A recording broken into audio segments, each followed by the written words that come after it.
one. We're about to start. Yeah, we're recording, Alex. Go ahead. Okay, thanks, Peter. Thanks, Kath. Good morning, everybody, and welcome to the Rock with the Recovery webinar number 2. We're going to, Alex Chan, Peter Cooper and myself are going to be talking about a topic which is very close to everybody's hearts this morning, about the importance of mindset and how to help you build your business, how to sell during a recession. So I know some of you are on the first webinar, so welcome back. I know we've got some new people who've registered and are attending the webinar today. So my name is Pete Evans. I'm the MD of SalesStar UK. I'm joined by my colleagues this morning. First of all, Peter Cooper, who's one of our high performance sales coaches. So Peter, if you'd like to just say hello to everybody. Yeah, thank you, Pete. Yep. Good morning, all. I'm based near London and work with Pete here in the UK with SalesStar UK.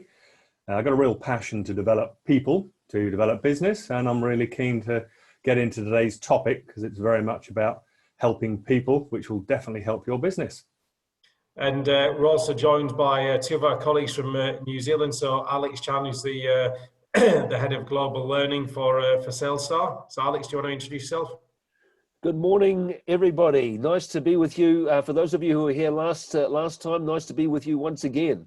We've got a really insightful hour that we're going to be sharing with you with some well-researched facts and figures to help you to deal with the COVID economy in terms of looking after your mindset and that of your staff, for those of you who are managers. So looking forward to the hour.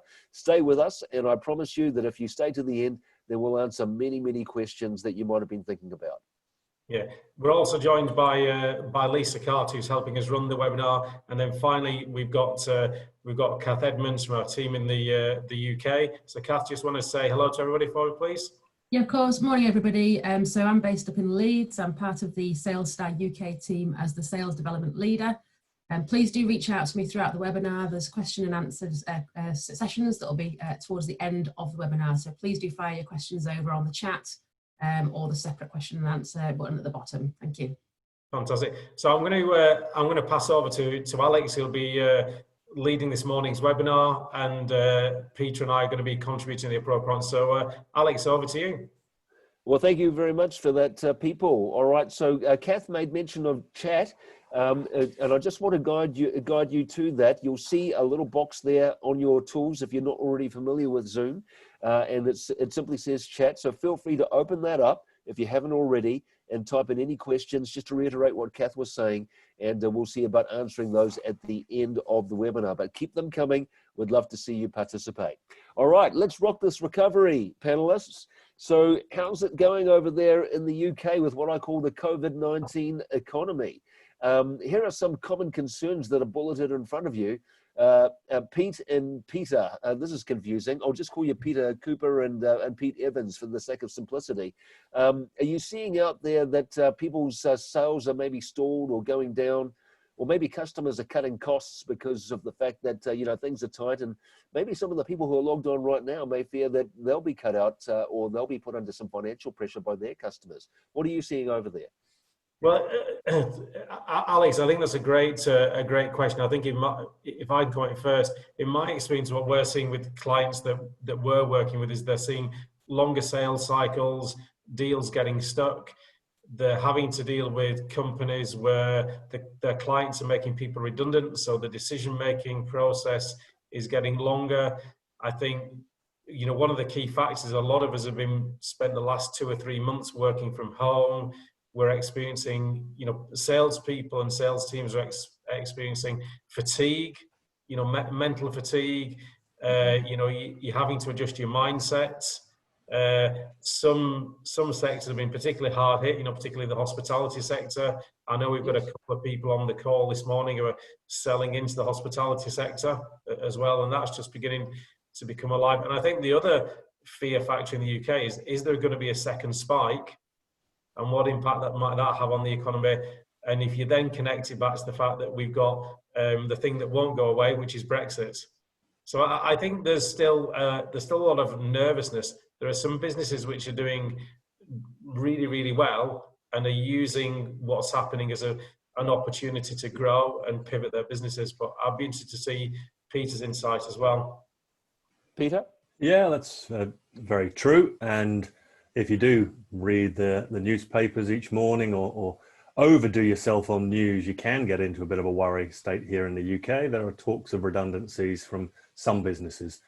What I think has been underlying is that those businesses were probably on the edge already, and this has kind of tipped them over the edge.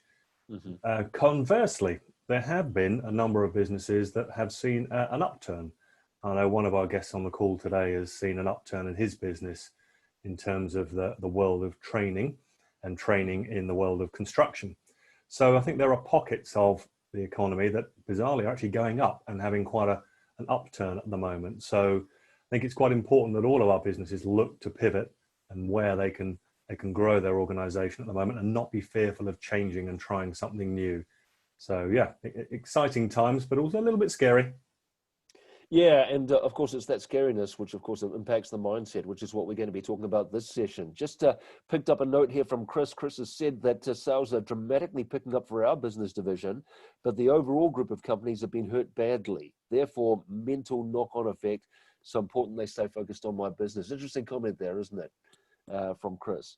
All right, so moving forward, people, we've been using, if you were with us 2 weeks ago when we ran the first webinar in this series, we used an analogy, and that analogy is that of a desert. And we're likening the COVID-19 economy to a desert. This is where things dry up. The sales could potentially dry up. The money could dry up. The opportunities could dry up. The closing and the invoicing could dry up. And if you're in a physical, literal desert, then it's a matter of survival. You need to get through to the other side so you can get water, shade, and sustenance. But to get to the other side can be challenging. Some people come out of the economic desert with nothing left. They've got all the cash has run out. They've burned up their cash runway. They're getting into financial difficulty. They've had to release their staff, which means that even if they survive, they've got no people left to take advantage of the recovery. Okay, so it can be dire in some cases, or at least there's the fear of that. And last time we got together, we talked about this particular movie. It was made twice, 1965 and in 2004. I wonder how many of us here have seen The Flight of the Phoenix. Now, this was a very apt plot to this particular movie because it was about a plane that crashed in the desert. And they thought to themselves, well, we could either walk out and risk dying from thirst and from heat. We could risk getting attacked by local tribes. But then one of the people on board said, you know what? We've got enough materials in the cargo and from the wreckage of the plane to build another plane. And so they made a determination at that point to build a plane and to fly out of the desert. And so now today we've got choices in the COVID economic desert. We can either walk out and hope for the best, or try to walk out or sit still and hope like hang that the rain comes soon, or we can actually take proactive strategic action and plan to fly out of the desert. And that is what we'll be talking to you about both today. We talked about it last week, and all the other webinars that we've got scheduled that are coming up on Rock the Recovery. These are all designed to help you to do just that, to figuratively fly out of the desert. All right. Yes. Thank you, Joe. Joe said toy plane designer saves the day. Joe saw the movie. All right. So today we're talking about the subject of mindset. Now, I was just talking with the panelists while everybody was logging on. And Peter Cooper, we were saying, weren't we, that, look, a lot of us understand the importance of mental health. But it's kind of like this mysterious thing to a lot of us because, you know, a lot of us are tradespeople, a lot of us are entrepreneurs. Most of us probably didn't study psychology, let alone become a psychologist. Would you agree?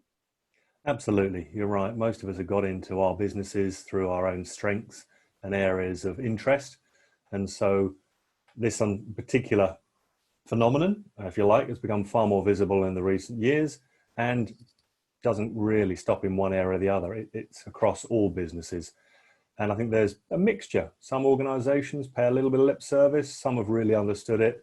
Some go a long way to help and understand the huge benefits of helping people before things become a problem, which is the most efficient and effective way of having great people on your team who contribute regularly.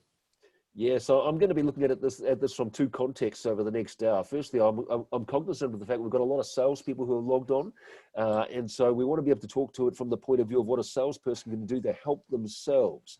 But in addition to that, we're also aware that there's a lot of managers who are logged on to this call, and so we want to talk about it in the context of not only what they can do to help themselves, but also what they can do to lead their staff and to help their staff from the point of view of positive mindset. So that's the context that we're talking about. And look, mentally, people are doing it tough. We've just come out of lockdown, haven't we? So people have been working in isolation. That, I'm sure, has taken its toll. Would you agree? Secondly, a lot of people just with day-to-day stress of trying to perform, considering the challenges that they're up against with people who are cutting back on expenditure, just that day-to-day pressure can take its toll. But on a more serious note, how many of you salespeople are worried about job security? How many of you business owners and managers are having sleepless nights worrying about the health of your business and whether you're going to have one, or at least what state it's going to be in when it comes out the other side? Pete Evans, would you agree all of these things can just have a very wearing down effect? What do you think? Yeah, I think everything that's happened with lockdown and then prior to that with Brexit and Brexit coming back in, I think, you know, and you read the newspapers, you watch the news, you know, things can spiral out of control, and you actually have a choice. I know we're going to come on to talk about some of the choices that can have a positive or negative impact on each day that you're working. But if you believe everything that is said, you know, you wouldn't get out of bed in the morning. And I think this is important to realise, is that the issue of mental health is, as Peter said quite rightly, is discussed a lot more. There's a lot more support, and it's having that understanding as a leader, owner of a business, first of all, that you can have a positive impact on your people, and it's about leading from the front and being the beacon. If you're selling yourself, if you're a salesperson, you do have choices. And you know, we talked a lot, Alex, about the importance of physical health, because physical health is something you can see, but what's going on inside somebody's head you can't see, but it can have a massive impact on performance. And I think, you know, we are all suffering from that fatigue factor of not being able to go in to meet people. Yeah, indeed. And, you know, we've been suffering from fatigue factor in New Zealand as well, because like yourselves, we had a full lockdown. We could only go out for food or for essential services. There were people who were doing it tough. They were in isolation. And, you know, we as humans, we're tribe type of pack animals. And there are some of us who are happy with their own company, but there are others of us who need to be with our tribe. And they found that was rather challenging nonetheless. Hey, but look, moving forward, if you want to know how to get through the COVID economy, if you want to know the secret formula to get through a possible recession and come out the other side, you're looking at the answer right now. And so I would invite everybody who is interested in this to take a screenshot right now before I move on. These are the 9 steps that you need to master if you want to get through the COVID economy and out the other side in a relatively healthy state. All right, now there's 9 steps there. Today, we're going to be focusing on, guess which step? It's number 7, which is about mindset. All right, now mindset, as we've just been discussing, is a huge thing. And these are the different aspects of mindset that we will be talking about. Firstly, the issues that we face. We're going to be taking a look at some research findings with regard to mindset. So there is science involved in this discussion. Also, how positivity is actually a choice. I mean, really? Can you actually choose to be positive? Let's talk about that one today. And also tactics, actual tactics to maintain positivity while our competitors wallow and suffer. There are techniques and tactics that you can use, and these are the same tactics that are taught by sports psychologists that I'm going to share with you. All right, and what's more, those of you who are managers, you might think that last bullet point is for you, the role of leadership to maintain positivity, but and you do have a role, but let's be very clear about this. Everybody can be a leader when it comes to being positive and to maintaining positivity amongst your peer group. Okay, so that's our agenda. Those are the areas that we're going to be covering. And as we said before, we've pretty much already covered this slide, Pete Evans, haven't we? That a lot of business owners are worried and a lot of staff are worried, didn't we?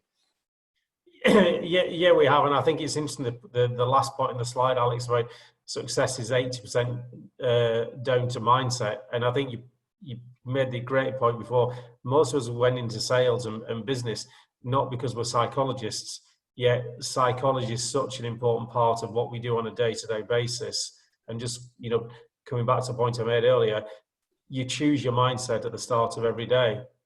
And Indeed, we're going to come on and talk about this. And I think, one of our colleagues is also on the call, Adrian Logan, and Adrian's a real expert in the area of mental toughness. And if you're mentally tough, you're going to be prepared for the challenges that we've faced in the last 3 months and the challenges which we're facing coming out of lockdown in business, because I don't think there's any doubt that we are in a recession, and it's going to require the right mindset to both grow and sustain your business during the next 6 to 9 months. Yeah, well, look, I'll tell you what, if we, the economists are telling us that we are going to hit recession, which of course is 2 quarters in a row of negative growth, of static or negative growth. That's technically what a recession is. So we haven't finished 2 quarters yet, but we're being told that we're probably going to get into one.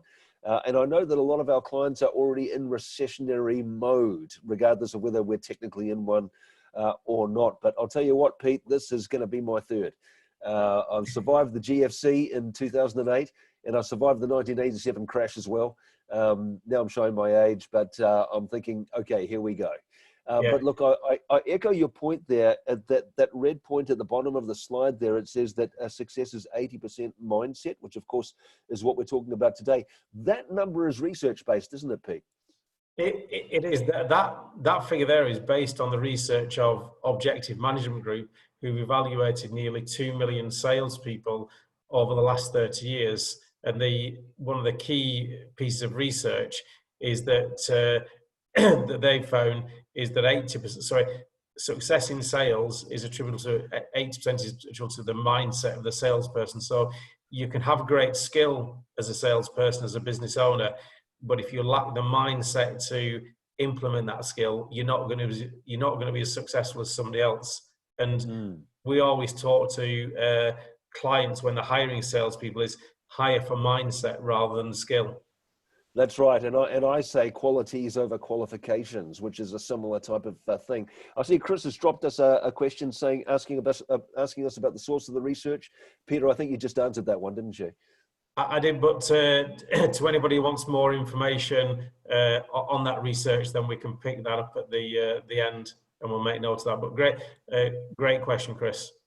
Okay, well, look, to my panelists, I think that it's time that we got the pulse of the people who are logged on, the pulse of the viewership. So let's launch our first poll now. Could we please, Kath? So what we're going to be doing is, so here it comes. So to everybody, the question is, rate your positivity versus stress levels over the past 3 months. So if we're going to give that a rating, if it's 8 to 10 out of 10, hey, I'm feeling positive. 5 to 7, doing okay, but it's a bit of a struggle sometimes. And if it's maybe between 1 to 4 out of 10, hey guys, I'm really struggling. That's what that means. So give yourself a rating. Now remember, people, you've got the advantage of anonymity here. We don't know who's voting for what. So be honest. Tell us how you really feel. We don't know who's voting and what and who's choosing what. We can't make that come back on you. And besides, what goes on in the webinar stays in the webinar. Kath, are those answers coming through? What percentage are through yet? Yeah, everybody's responding, Alex, and it's nearly a 50-50 split, but there's a slightly higher leaning at 57% for the middle one. Doing okay. A bit of a struggle at the minute. So what percentage have voted so far? Have we got the majority? We've got 82% of all attendees. So just a few more. I really encourage everybody to let us know how you're feeling. Okay, so let's do a 5-second countdown and then we'll shut the poll, shall we? So people, you've got 5 seconds left. 4, 3.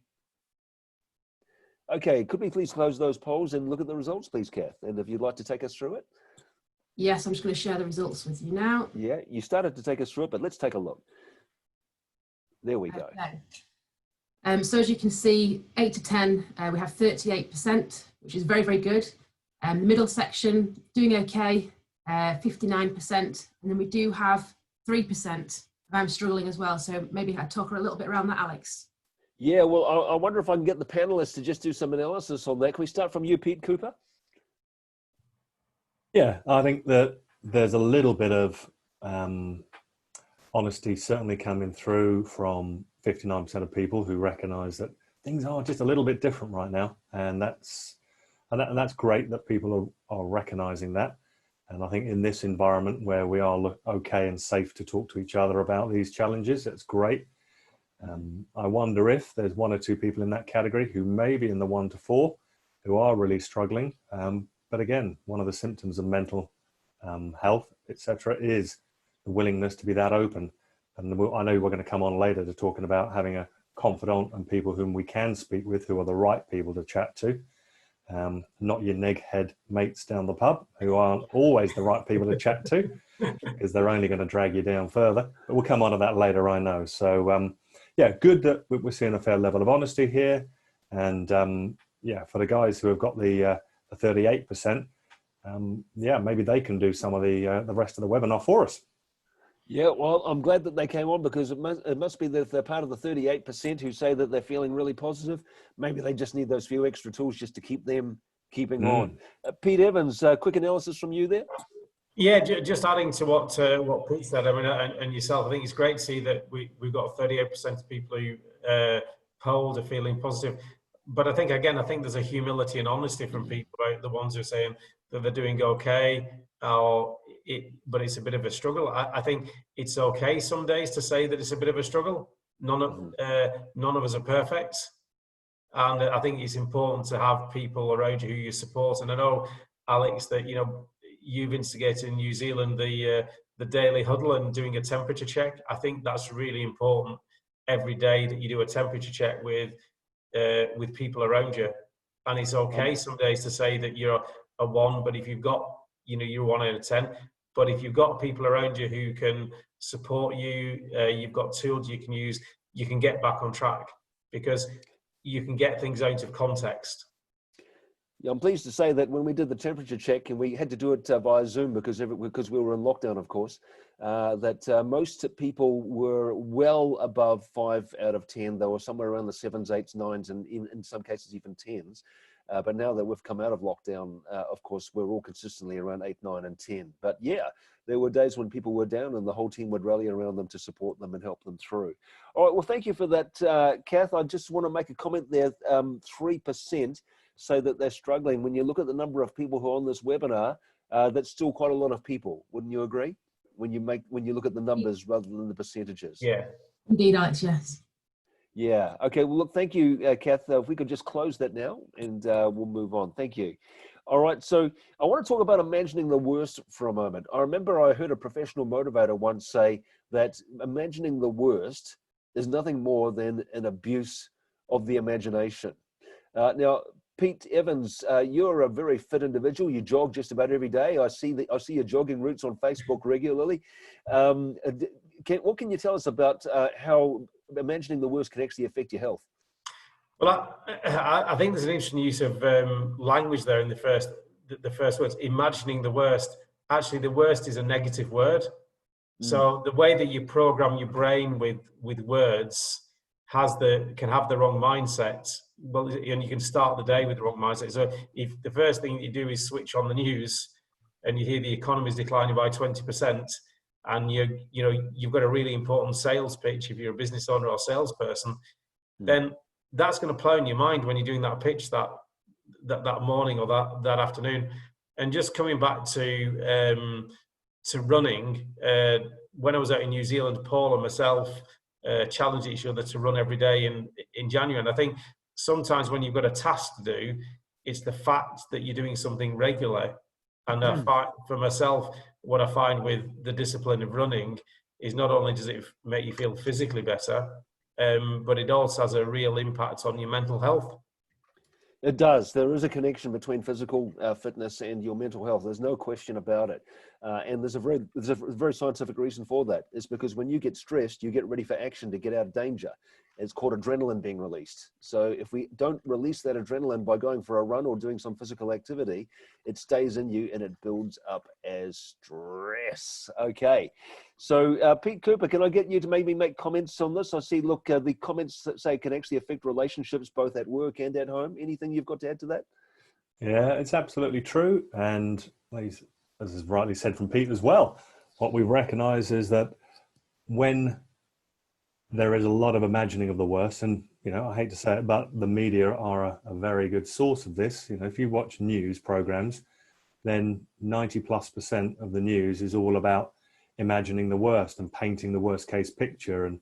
And if you do overdo it on news, then maybe one of the tips you can take from today, guys, is stop watching the news first thing in the morning. And we'll tell you why shortly, because there's definitely a lot of negativity that can fill your mind, because they will paint the worst case picture. So indeed, anything to sell a newspaper, right, Peter? Oh yeah, I know, and they're in business to do that. But unfortunately, what sells best? Fear. So if you want to be driven by fear, that's only sustainable for a short period of time. Like you say, Alex, you got to run away from those saber-toothed tigers or whatever. That's what it was designed for, not for fearing that something may never happen. And you're kind of like, right, let's get our heads in the zone. Otherwise, it's going to rub off on our family and friends. They're going to get it. They're going to get the negative vibes from us. And that's no way to help anybody else through this as well as yourself. No, it just perpetuates it, doesn't it? I'm fascinated by that second to last bullet point there, turn to escapism. So, there are people who turn to vices, for example, and that obviously can't be terribly good. But leaders, did you actually realize that last bullet point there, leaders? Do you realize that what you model directly impacts the mood of the team? So managers, leaders, how are you turning up to work?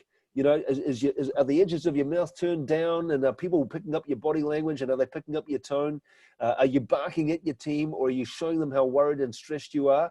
Or do you realize that this is your time to lead by the way that your behavior impacts on them? So that's something for you to think about. All right. So let's talk a little bit about research now with regard to findings and with regard to mindset. I want to introduce you to a research-based dramatic skit, shall we say. I want to introduce you to the worst salesperson in the world. His name is Rob Money. Appropriately. Now, I might add that sometimes we show these videos because we have our own production crew. We show these videos to people up in the UK, and they say, oh, there's just Kiwis on the video. Actually, there's Americans and Brits on the video, and the only tosser is the Kiwi, I'll hasten to add.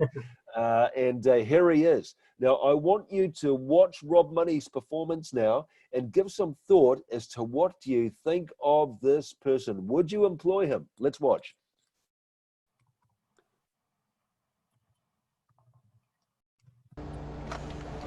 He's sitting over there all smug about, I've just won the lottery. Look, it's just 2 weeks left till the end of the month, and I'm definitely on track to hit my budget. Oh, you are kidding me. Unbelievable. Halfway through the month, I'm nowhere near hitting my budget. There's no way I'm making commission this month. They really need to pay us more. You know what? Here's a radical idea for you, Mr. Grimm. If you want more money, why don't you try and sell more? Ha ha, very funny, Miss Wright. Well, maybe if they gave us more leads, I could. And to be fair, why bother? Our pricing's too high anyway. You know our competitors are beating us on every single one of our quotes. Add to that how useless our service is. Do you know how many upset customers I've got? Not easy being enthusiastic in this job. You know what, Rob? If you just made some more calls, you would get the level of sales that you need. And as an account manager, you're the one responsible to ensure service expectations are met, right? Cold calling? I've done cold calling for years. I've done my fair share of cold calling, and I've had my fair share of rejection. So to be fair, don't really want to be cold calling all my life. As far as operations are concerned, why should I do their job? I got the deal, they should do their job, I'm not there to prop them up. So what are you going to do? Very little. I'm going to cruise, just do what I have to. Wow. All I can say is, wow. Pete Evans, would you employ this man? Certainly not, but I've certainly come across lots of people like Rob in the past, and with with sales teams that we've dealt with. I think what's interesting, Alex, when you show that video, and we've shown that to clients, I think a lot of us can actually see Rob in ourselves. Yes. I think we can, linking it back to the current environment, I think it's easier to make an excuse and not take responsibility for your actions, and it's easy to make an excuse about your outlook. Indeed, we saw excuse making, we saw blame, and you can see that outlook is the larger of the type on the slide in front of us. Now, Peter, you made reference earlier on to Objective Management Group. and the research that they've done. Just tell us a little bit about the size of the sample involved in this research for our viewers, please.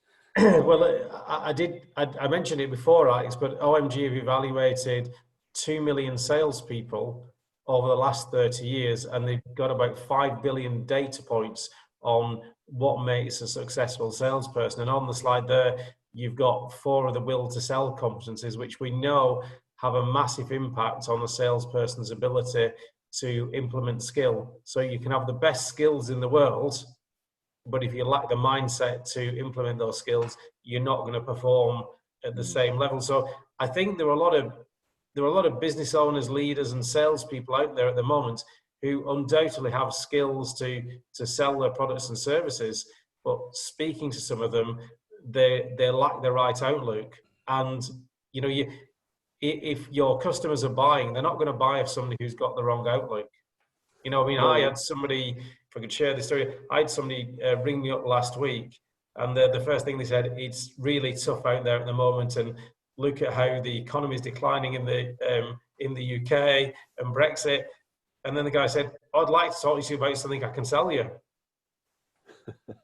And I think if you're approaching the days and the weeks and the months ahead with that outlook, it's going to have such a negative impact on your business and your ability to deliver against budgets. For sure. Outlook is so important. So important, yeah. And so, Pete Cooper, do you think that Rob displayed the right outlook? That's obviously a leading question. We know the answer is no. He showed an appalling outlook. But, you know, we talked about the impact that our behavior has on our team. Did you notice the team around him, what they were doing when he was mouthing off like that? Yeah, absolutely. The lady sat next to him, not Penny. She was, you could see her shrinking, cowering, cringing, listening to Rob spouting out all this crap and all this excuses. And yeah, just blame game, no responsibility. Yeah, the rub-on effect to those around, really unhealthy. Yeah, and that's why we say, look, you know, leaders, it's our job to lead, and you know, our behavior impacts on the people around us. You know, Rob isn't even a manager, so for those of you who are salespeople, your behavior impacts on the people around you as well. Would you agree, Peter? 100%. Yeah, we all have a responsibility to lead ourselves, but that does have an impact on our peers around us. And yeah, if you're the one who's the mood hoover in your team, bringing everybody else down, sucking the energy and the life out of everyone with your negativity, then yeah, you are really doing your colleagues a disservice, not just yourself. So it's a real watch out. That be very, very careful when you start bringing your colleagues down. That's just not fair. Indeed. So we've got desire, commitment, outlook, and responsibility. Gentlemen, all of these are to do with matters of mindset, are they not? And speaking about mindset, we've also got what Objective Management Group have researched on DNA, that is the psychological weaknesses that can actually put the handbrake on from our sales success. And Pete Evans, you know, I think that it's fair to say that Rob suffers from all of these, but we've highlighted their self-limiting beliefs. Did we see some of those displayed with that little performance just now? Oh yeah, we certainly did, and you know, linking it back to responsibility and the blame culture. You know, when he's talking to his colleague, he just doesn't believe that he can hit budget. There's 2 weeks to go. How's he going to do it? It's down to customer service. It's down to pricing. Those are all self-limiting beliefs. And I think, you know, we know, for example, from the last 3 months and talking to some of our clients, that margins are under pressure, and it's easy to discount. You know, when you're offering a product or service, it's easy to get the sales when you're prepared to discount. But actually, if you believe that the economy is tough and what I'm going to do is I'm going to ring my prospects and customers and sell more by discounting, then that's a self-limiting belief. Now is a great opportunity to switch your mindset and say, I'm going to really focus on the value I'm bringing to my customers. And it's interesting you should say that, Pete, because a lot of research was done on the last recession, which was the global financial crisis in 2008. Well, it started in 2008 anyway. And this research took in a sample of 6,000 people. And what they figured out is that price was always a discussion, but people tended to make safe decisions rather than price-based decisions, which I thought was fascinating. And the number that came out was 9%. In spite of the fact that about 100% talked about price, only 9% made their decision based on price. Isn't that interesting? So if we think it's about price at a time like this, could that be a self-limiting belief? That's what you're saying, isn't it? It certainly is, and I think actually there's a real opportunity here to focus on building and growth. So I think if you go, Alex, we talked about this as a team. If you focus on growth and saying that we're open for business, we're ready to do business, and you're a beacon to your existing clients and to your prospects, that's changing the mindset of your prospects as well. Indeed, and so, but it starts with us, doesn't it? Both Yes. as leaders and as salespeople. All right, good team. I want to talk about the choices that we make now. I mean, it could be, you know, we say that some people are born with a silver spoon in the mouth, or some of us are just plain unlucky. You know, does that have to be so? Does that have to be so? And it is true that some of us have had more privileges with our upbringing than others. Some of us did get a bit of a head start because maybe of the wealth in our family. You know, these things are true. But does it have to be that way forever, or can we take charge of the situation? I mean, would you believe that attitude is actually a choice? I can actually choose to be positive, and I can choose my reaction. Pete Cooper, what's your thought on these bullet points here? Can we make these kinds of choices, or can we just be plain unlucky? Yeah, and again, the plain unlucky is a self-limiting belief. I'm linking back to the last slide, because if we focus on something, our brain is programmed to look for more evidence that supports that. Mm-hmm. So if you believe that I'm unlucky, nothing good ever happens to me, it's not fair, aka rob money, then guess what? Your brain looks for more of that in everything that's going on around to support that evidence, because it's acting as a protective mechanism, your brain, to say, look out, it's coming, there's danger here, there's danger there. And of course, 99% of that is rubbish and it's not true. So by stating your positive attitude, by being proactive, you slowly will change that, and your brain will start to notice more positive things. Whether that's being grateful early in the morning and taking time out to recognize what you do have, not what you don't have, all the way through to, you know, positive mantras, chanting them out loud, you know, walking your dog with your headphones in, singing your favorite songs out loud. People might think you're a bit mad and they walk past, but hey, if it gets you up and buzzing and on the right line, you can choose that. As mad as it may feel, or as far away for some on the call listening now might be thinking that is for them, that is a choice we all have each and every day to make. And it's up to us. We can stay grumpy and miserable, or we can make a choice. Yeah. I mean, you know, when you stand on a cat's tail, the cat reacts in an instant, doesn't it? And you know about that reaction if you stand on it. You know, did you know that there's like this microsecond when you are sorely provoked, or when you're about to react to something that goes wrong? And people in Eastern cultures actually can teach us to use that microsecond to manage our reaction before we open our mouth.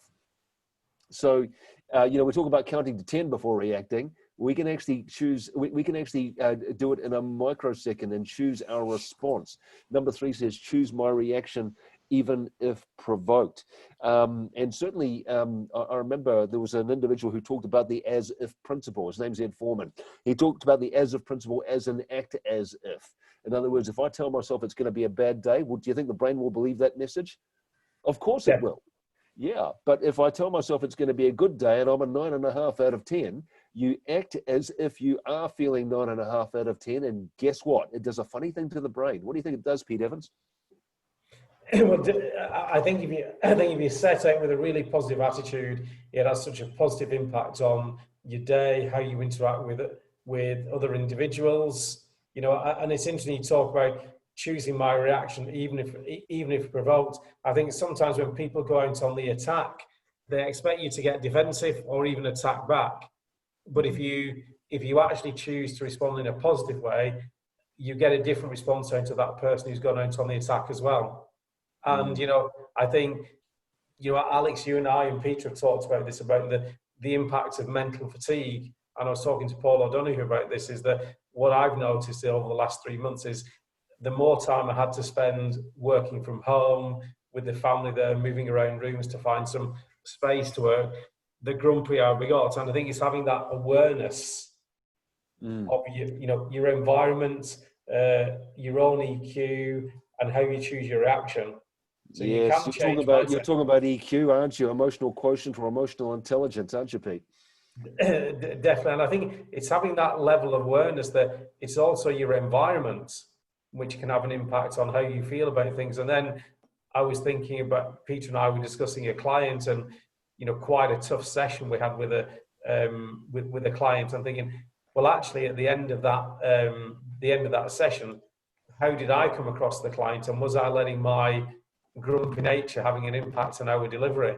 So all these things are about awareness, and I know we're going to come on to talk about some of the steps we can take to deal with some of these things, but I think it's really important to not feel provoked by somebody else's comment or email. Yeah, indeed, or by their action. So people, you've often heard the word choice being used. We have to live by the choices that we make, and these include the choices in how we choose to react, even on the fly. We live by our choices, we die by our choices, but remember, it's because of the choices that we make, including whether we manage our reactions, whether we manage our behavior, or whether we decide to let fly. All right, so let's work by the as-if principle. Now, ladies and gentlemen, is this business about positive mental attitude? Is this just some touchy-feely thing? I mean, are we all joining hands and singing Kumbaya? Does it sound like that? Are we all hugging trees right now? It's not like that at all. There's actually science to this. All right, and I want to talk about the science to this right now, and this is in the tactics that we can use to maintain positivity. And the first thing that I want to talk about with regard to science is a thing about your brain waves. Now, you can see this chart in front of you. I hope everybody can see that okay. These charts represent the speed in which your brain is operating at different times of the day. Pete Cooper, that deep sleep one at the delta level at the bottom there, is that you when you shut your eyes at night? I have noticed that there are times when I am completely deep, and my daughter will walk past the bedroom, all the floorboards are creaking, and I have heard nothing. And I like that. I know that I'm getting a full recharge on my body. So yeah, that's important. She can sound like a herd of elephants. You're in the delta zone.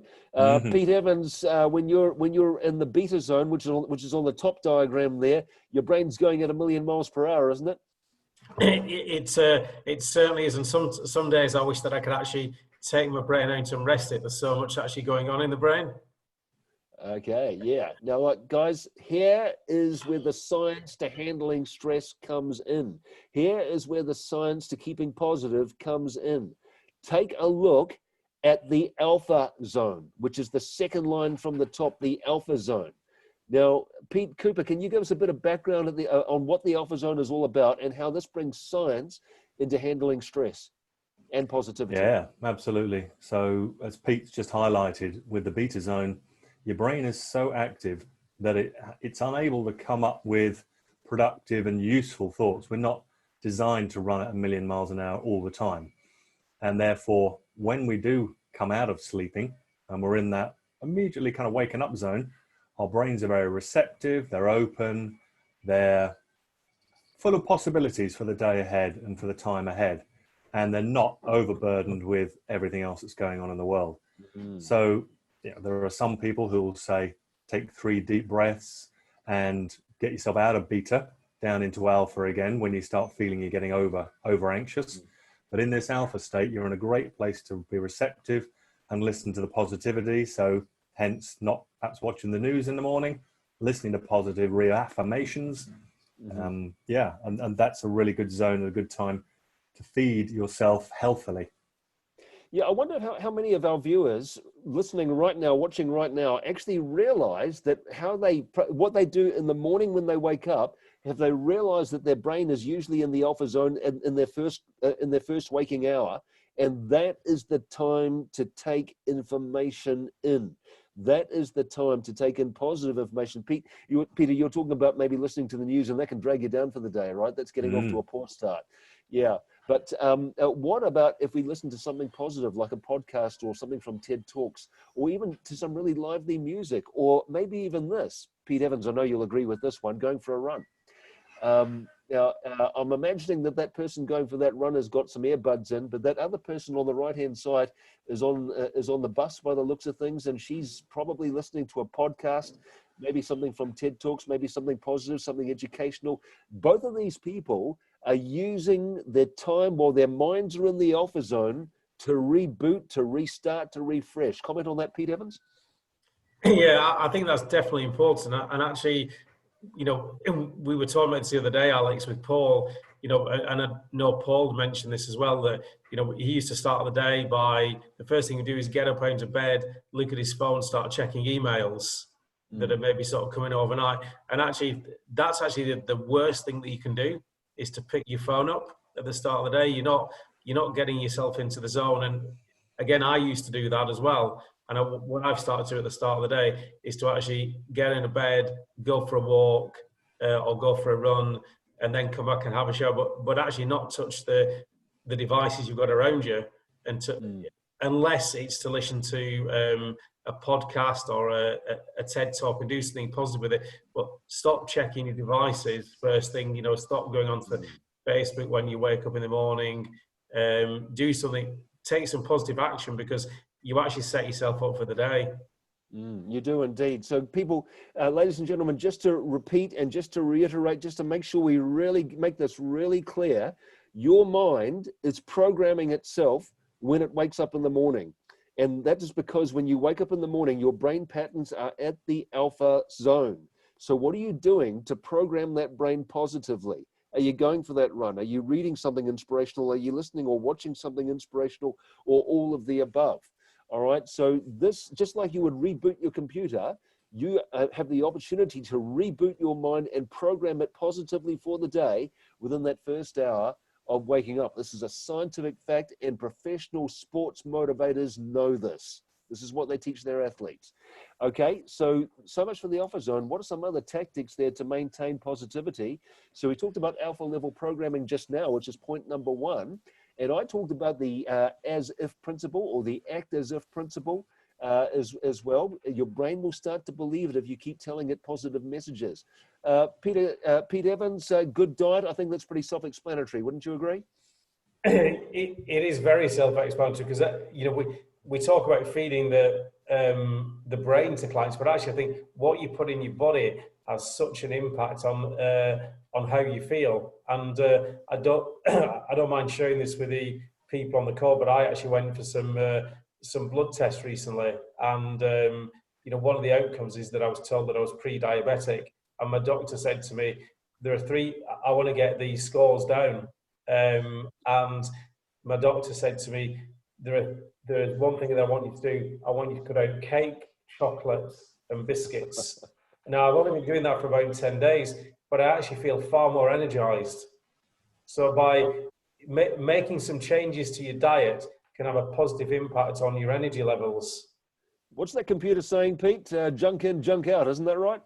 Exactly, yes. Yeah, okay, so good diet. Now, look, I really love number 4. Hang out with positive people. Pete Cooper, just to comment on on that one.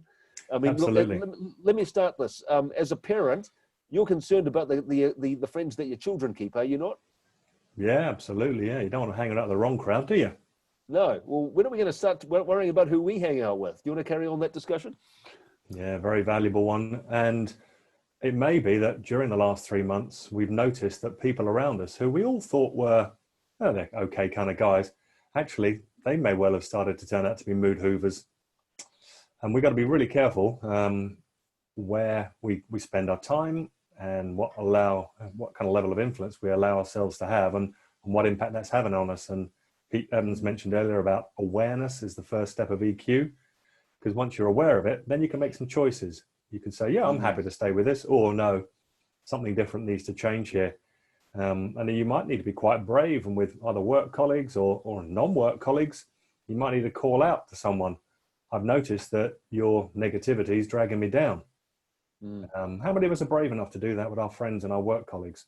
Yeah, or do you realize the impact you're having on the people around you? That could be a good question that we could ask them, and make them self-assess by posing that question. But yeah, look, guys, ladies and gentlemen, can you quit hanging around negative people? I mean, yeah, if you don't work with them or if you're married to them, obviously you don't have a choice. But where you do have a choice, quit hanging around negative people. You know, there's an old saying, poor minds talk about things. Average minds talk about other people. Great minds talk about great ideas. I'd rather hang around people that I'd like to aspire to become like, people with great minds. What do you think, team? Definitely. And I think, like Pete said, it's being aware of who's around you and actually who can drag you down. I mean, I'm sure that those of you on listening today, we can, we'll sometimes look at our phone and think, oh, what does Alex want now? What's he ringing about now? Because every conversation I have with Alex is negative. And It's never like that. No, but I was talking to another client of ours last week, and we were talking about, being aligned with your customers. Deal with people who want to partner with you. Not every time you look at your phone and think, oh, it's just going to drain me. Because it's not just about the money, it's the emotional energy which somebody can drain you from. Yeah, indeed. The balance with number 5 as well there, Pete, this point around the person you trust. Touched on this earlier in the webinar, Alex, about stay away from the negative people, but you may find that at moments when you're having a bit of a wobble, you do need a trusted confidant you can turn to and have an honest chat with. And sometimes that can be really helpful, but pick the right person, people. Be very careful not to share it with other mood hoovers. Managers, wouldn't it be wonderful if your staff felt that they could apply number 5 with you? If they could trust you to talk to you about anything. Not a lot of people like to wear their heart on their sleeves. If you come from where I come from, a lot of Kiwis are very stoic. They don't talk about their problems. They don't talk about their feelings. But when they do conjure up the bravery to share their troubles and their load with somebody, if they get a trusted person who's a good listener and even just a good sounding board sometimes, that can go a long way to maintaining positivity. We must move on, people, because time is against us. And that is the role of leadership, to maintain positivity. We've talked about this several times already. We've made reference to it. And remember, just let me qualify that again. If you're a manager, then let's hope you're a leader as well. But remember, salespeople, you may not be managers, but all of us can lead in the example that we set. We cannot not be an example. No matter what mood we display, somebody is watching us and they may be affected by that example. Would you agree with that? I'm sure that you would. And I wonder, Pete Evans, are many people familiar with this face? This is New Zealand Prime Minister, Jacinda Ardern. Does she get much press up there in the UK? Yeah, she's been getting a lot of really positive press in the UK for about the way that she's led New Zealand and the way that she's handled the COVID crisis. And I don't want to get into politics, but I think she's the complete opposite of a couple of leaders that are known in the UK and the US. The way things have been handled, and I think also I'm being neutral on this. Yeah, I think what she's also demonstrated is a great deal of humility as well. Yeah, indeed. And look, I understand that Boris has been doing his daily briefings during the COVID crisis to mixed reaction. Jacinda Ardern, New Zealand Prime Minister, has given her daily 1 o'clock briefings. And here's the thing, here's the point. She has a unifying factor even amongst the opposition. I personally didn't vote for her. All right, but and I still wouldn't for various other philosophical reasons, but credit where it's due. There's a good leadership case study here, and it's because of her communication. Everybody in New Zealand knew where they stood. They understood that they were part of a team of 5 million, as she keeps referring to us. We've only got 5 million in New Zealand. Okay, so she keeps referring to the team of 5 million. She has a unifying factor, and she paints a vision with us eliminating COVID. Now, we haven't eliminated it, but that's the vision. Now, here's the lesson. Leaders, managers, do you openly communicate with your team about the state of the nation, about the state of your company? Do you show them how, as a team, we have to pull together for the greater good and also to help each other? All right, because that is good leadership. But it's number 2 that I had in mind on that slide there, which is about the regular comms there. When's the last time you gave a State of the Nation presentation to your team? Because I'll tell you what, if they're not informed as to what's going on, they begin to make assumptions. And 8 times out of 10, those assumptions are the negative assumptions. Would you agree with that, Peter Cooper? Yeah, exactly. You're right. Often in periods of silence, and that's like we said earlier, with the influence of things like the media and negative people talking around you, if you don't know, you start to make stuff up. And the media's trained us to consider the worst. So regular communication, regular updates, candid, honest. Clearly, you need to be confidential. If there are some things you can't share as a leader in regular comms, then you can't share them. But you do need to keep communication up. And to your point earlier on the last slide, Alex, is being an open door when people need to come and talk to you individually. Are you approachable, or are people fearful of coming to you, and therefore they're going to make up their own answers? You're right, and that's only going to lead to bad feelings and potentially losing your best people. Yeah, usually they're the wrong assumptions when they have to make up their own answers. Hey, we've got to move on, team, but just on that second to last point there, sharing the pain with your team builds loyalty. We had a very large construction firm in New Zealand who decided to do pay cuts of between 20 and 60%. Okay, but the management said, "Oh, we're going to share some pain too. We're cutting our wages by 10." Do you think that inspired loyalty, Pete Evans? Definitely not, because I think if you're going to share the pain, you've got to share it. You've got to share it equally. Indeed, you do. That would not engender loyalty. It would not engender loyalty at all. Okay, let's do another poll. Thanks, Kath. If we could launch that right now. And as you can see, the question is: choose one thing you'll action. Will I work on Outlook and self-beliefs, which is something that Rob Money needs to work on? Will I work on choosing positive responses? Remember, choice, choose, keyword. And work on tactics to maintain positivity? Or will we choose to work on positive leadership to maintain team mindset, bearing in mind that anybody can be a leader in this particular context? All right, but I hope that you want to pick all of them, but you have to pick one for the sake of this poll. Are the answers coming in, Kath? Yeah, they're coming in, Alex. We're 35%. I think people are taking a little bit more time to read through the responses there, but they are coming up to 47% now. Okay, that's great. And we just want a few more there, so we'll give them another 5-second countdown there, shall we? We're about halfway there, aren't we, Kathy, you were saying?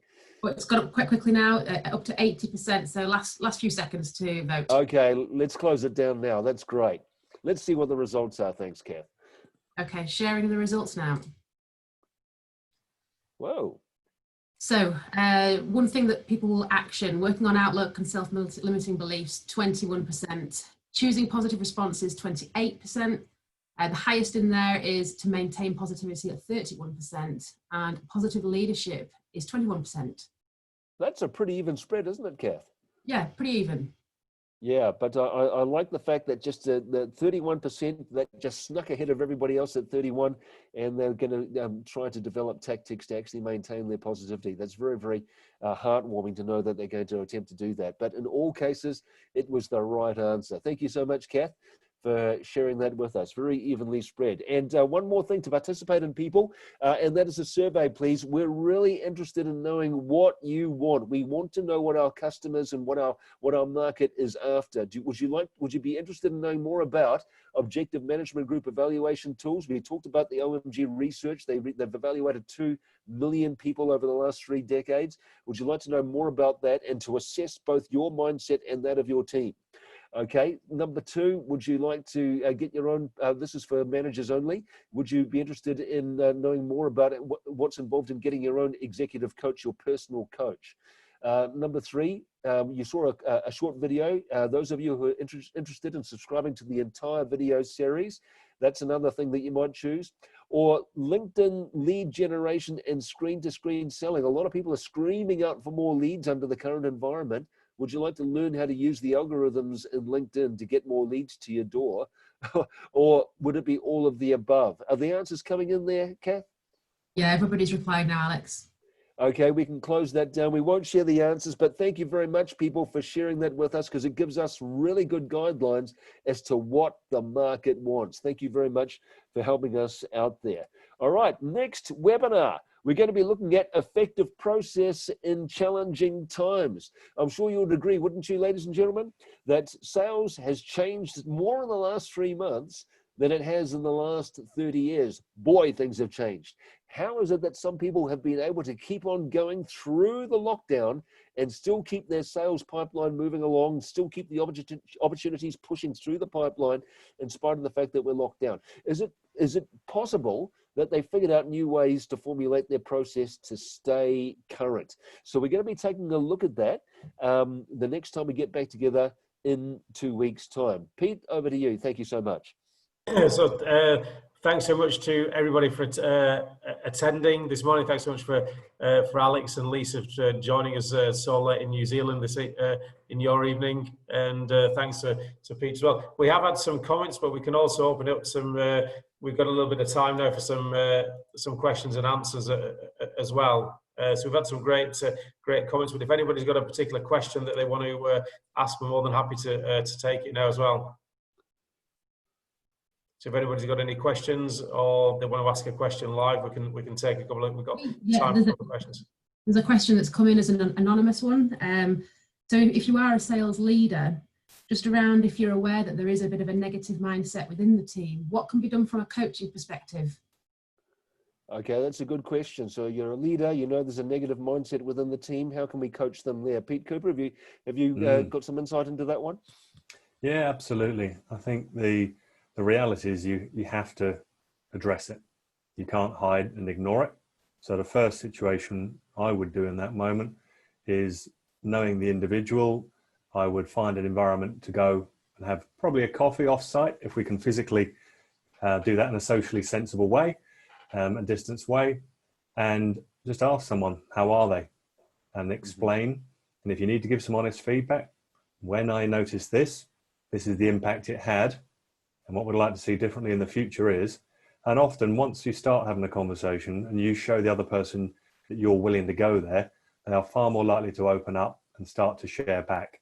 But you have to do it with genuine concern. You have to do it with a heart of caring for the other person, and not a subline interest of, right, I'm going to name and shame this person, make them feel crap and beat them up. So that would be the tactic. Do it genuinely, do it because you care, and listen by asking some open and general and sensible questions, and then you're in a place to help them. You know, I've spent a lot of time studying counseling, and counseling is a lot like selling, the way that you ask questions. And, you know, you're talking about asking questions there, Peter, and the key here, here's the secret. The secret is to get them to self-assess. You can tell them that they're doing something wrong, but if you get them to self-assess, it is infinitely more powerful, because they come to the realization that something has to change all by themselves. And you get them to self-assess by asking those questions that you mentioned there, Peter. So it could be a case of, look, Horace or Doris, I'm just thinking to myself, do you realize what you said back there? Do you know what impact that had on the team? And then you followed up with questions like, well, how do you think that impacted on Mary?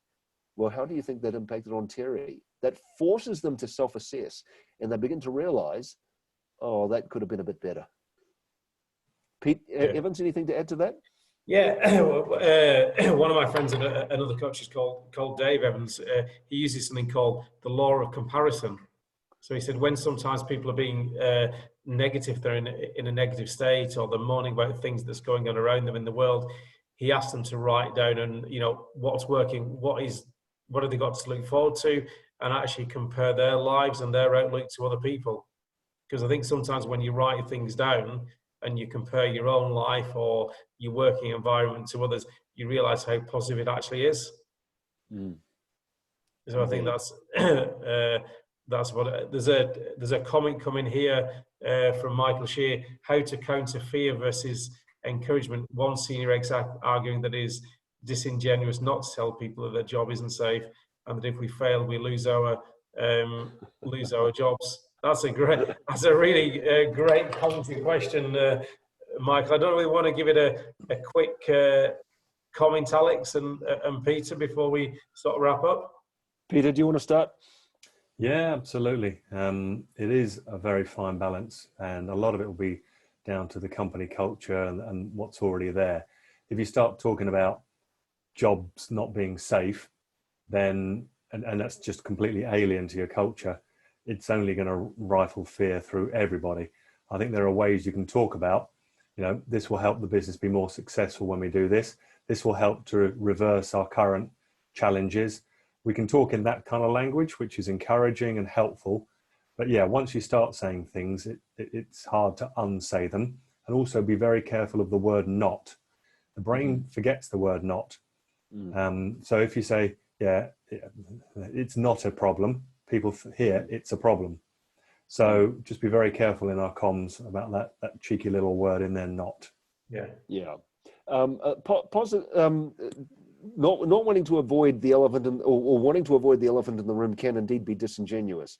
So, you know, we do want to be honest, we want to be frank, and we do want to be upfront, but at the same time, do we also want to be very careful with the way that we frame it up? We want to tell them the truth, but at the same time, how do we frame it up? Do we just sit there and say, well, you know, we're going to all lose our jobs unless we pull our weight or unless we get results? Or are we saying, look, we've got a goal, and the goal is 0 redundancies, but here's what we need for you to help us to get to that goal, and then pull the team together. Yeah, Good shout, Pete, Alex. Yeah, very good shout. Okay, I think that's probably, is that all? Are they all of the questions, Kath? Yeah, they're all the questions. You've answered a lot Yeah. as you've been going along as well, Alex. Yeah. Okay, well, Pete, over to you for the wrap up. But my final comment is go out there, friends. Thank you for joining us. I hope you got some value. Go out there and rock this recovery. Thanks, Yeah. Peter. So thanks so much, Alex. Thanks so much, Peter and Kath. And thanks for everybody's comments and feedback. The next webinar is in a couple of weeks' time. If you've already registered for the series, you'll be receiving an invite. If you want any information from Kath, Peter, and myself, then please reach out. For those of you who've asked for a copy of the recording from the the last one, we'll send that out to you as well. So thanks very much for your comments, and looking forward to seeing you on the next webinar. Thanks, everybody. We'll see you next time Everybody. around. Thanks, guys. Thanks, guys.